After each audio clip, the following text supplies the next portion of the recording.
परोपकार। इस लघु कथा के लेखक है श्री कृष्ण जी। उन्होंने इस लघु कथा में सद्गुणों और दुर्गुणों के विषय में बताया है। समाज किसी भी व्यक्ति की शारीरिक सुंदरता से प्रभावित होकर उसे सम्मान और प्यार नहीं देता। व्यक्ति को प्यार और आदर का हकदार बनाता है उसका व्यवहार।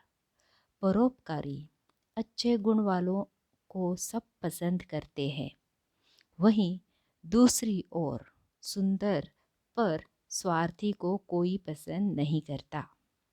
मधुमक्खी और बर का उदाहरण देकर इस पाठ में यह सीख लेखक श्री कृष्ण जी ने बड़ी सरलता पूर्वक दी है। तो चलो अब हम चलते हैं लघु कथा की तरफ। बहुत पहले की बात है। एक गांव में फूलों की क्यारियां चारों तरफ सुगंध फैला रही थी। फूलों से मधु इकट्ठा करने के लिए मधुमक्खियां फूलों पर मंडरा रही थी। एक मधुमक्खी गुलाब के फूल पर बैठी उसका रस चूस रही थी। तभी एक बर उड़ती हुई वहां आ पहुंची। बर को अपने रूप रंग पर बड़ा घमंड था। वह मधुमक्खी को देखकर जल भुन गई। यहाँ इस लघु कथा में लेखक कहते हैं कि एक गांव में फूलों की क्यारियां चारों तरफ सुगंध फैला रही थी। यहाँ क्यारियां शब्द का अर्थ है खेतों में मेड़ों से घिरे स्थान जिसमें पौधे लगाए जाते हैं। जहाँ हम पौधों को लगाने के लिए जो जगह बनाते हैं उसे क्यारी कहते हैं।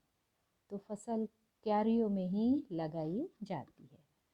तो यहाँ फूलों की सुगंध सभी जगह फैली हुई थी और फूलों से मधु इकट्ठा करने के लिए मधुमक्खियाँ फूलों पर मंडरा रही थी। मंडराना यानी किसी के चारों ओर घूमना। मधुमक्खियों का काम है ये मधु यानी शहद इकट्ठा करना। तो ये उसे चूसने के लिए, फूलों से रस चूसने के लिए यहाँ वहाँ मंडरा रही थी, घूम रही थी। तभी एक बर उड़ती हुई वहाँ आ पहुंची। बर यानी ततैया नाम का एक उड़ने वाला कीड़ा नीचे चित्र में दिखाया है, देखो। तो बर दिखने में सुंदर था और उसे अपने ऊपर भारी घमंड था। वह मधुमक्खी को देखकर जल भुन गया यानी उसे जलन होने लगी, क्योंकि सभी लोग मधुमक्खी को अच्छा करते, आदर देते थे, या फिर क्योंकि मधुमक्खी सबको शहद देती और इसीलिए उसे जलन होने लगी।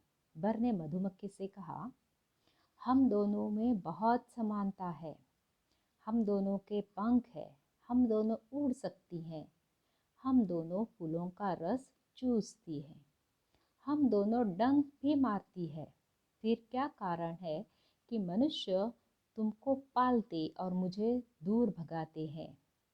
वैसे मैं तुमसे अधिक सुंदर भी हूँ। मुझे बताओ कि मनुष्य मेरे साथ ऐसा क्यों करते हैं?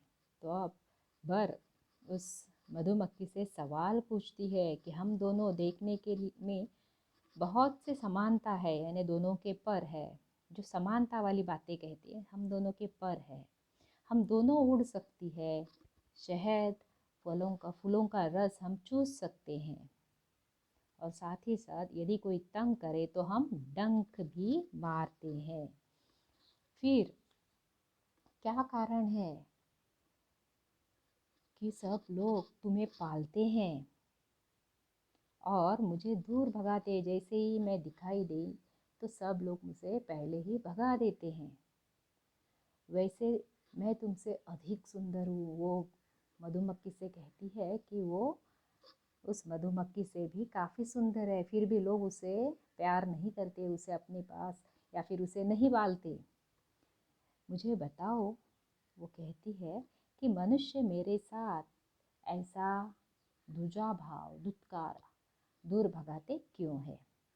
मधुमक्खी ने उत्तर दिया, यह सच है बहन, तुम रंग बिरंगी हो, उड़ती भी हो, परंतु फिर भी तुम्हारा आदर नहीं होता।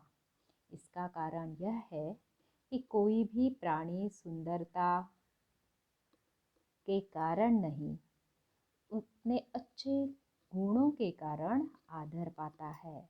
मधुमक्खी देखो कितनी सुंदरता से उसे समझाती है, उसे बहन कहती है और कहती है तुम रंग बिरंगी हो, तुम्हें अच्छे सुंदर सुंदर रंग है, उड़ती भी हो, परंतु फिर भी तुम्हारा आदर नहीं होता। और इसकी वजह और इसका कारण यह है कि कोई भी प्राणी सुंदरता के कारण नहीं तो अपने अच्छे गुणों के कारण आदर पाता है। मनुष्य उन प्राणियों का ही आदर करते हैं जो परोपकारी होते हैं। परोपकार यानी दूसरों पर उपकार करने वाले, दूसरों को दुख नहीं पहुंचाते हैं।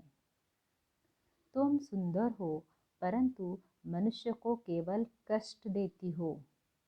तुम उन्हें डंक मारती हो, तुम्हारे डंक मारने से सूजन आ जाती है, बहुत दर्द होता है।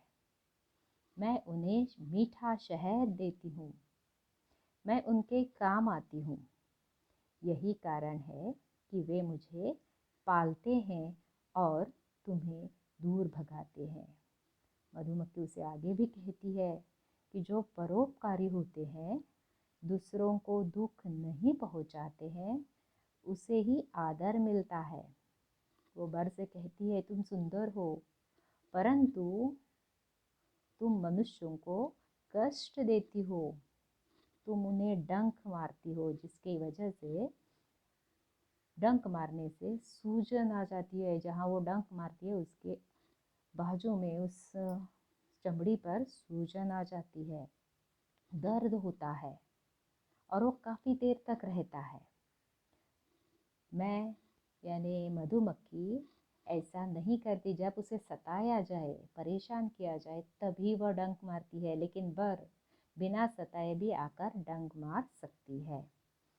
तो वो कहती है कि मैं उन्हें मीठा शहद देती हूँ, जो कि बहुत ही गुणकारी होता है, जिसे औषधियों के रूप में भी इस्तेमाल करते हैं, साथ ही साथ खाने में भी बहुत मीठा होता है। मैं मधुमक्खी कहती है मैं उनके काम आती हूँ, उनके लिए शहद इकट्ठा कर देने का कार्य मैं करती हूँ, और यही कारण है कि वे मुझे पालते हैं और तुम्हें दूर भगाते हैं।